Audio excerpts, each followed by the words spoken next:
Hello learners, and welcome to week 32 of Medieval History, Mesoamerica and the Environment. This week we are finishing it up. We are asking ourselves the essential questions. How can we have a positive impact on the environment, and how did the environment impact life in medieval Mesoamerica? Okay, again, this was the project overview, and we are now at the bottom. Like I said, finishing it up. And our final products are an inquiry argument, the environmental research, and your infographic or informational poster. And of course, you guys have already done the research. You've already done many of these things. It's just about putting it together and turning it in. Okay, you can see at the bottom, these are the three things we're turning in.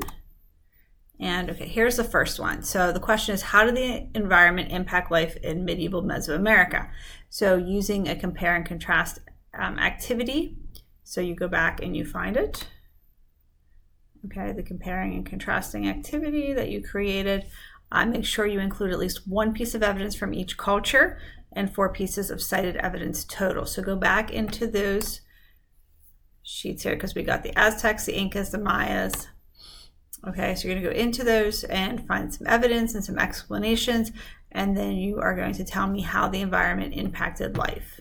Okay, so you can use multiple paragraphs, whatever you want to use, combine that information together. Then, of course, how can we have a positive impact on our environment? So we looked at the research, resources, and we've already essentially done this. So how can we have a positive impact on our environment? Whether it's biking and not taking a car as much, walking, not using plastic bottles and throwing them away. So you can go through, there's amazing resources. And like I said, you should have already had a good grasp on this from before.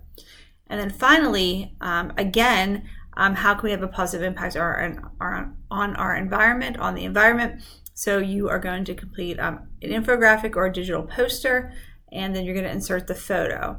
And again, something like this, something colorful with lots of information, data, but not too much that you can't read it, okay? So you want to be able to actually look at it and grasp it, okay?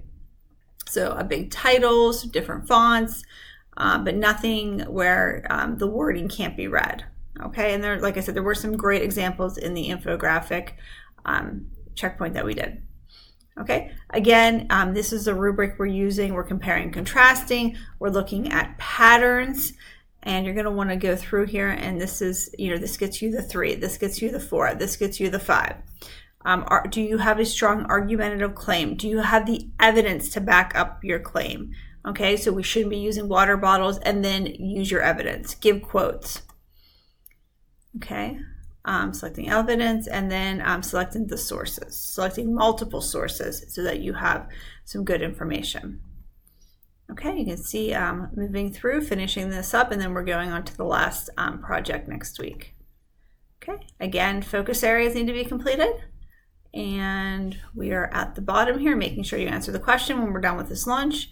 And you can see there we are. Okay, so any questions, concerns, please reach out to me. If not, you have a wonderful, very productive week. Thanks, bye.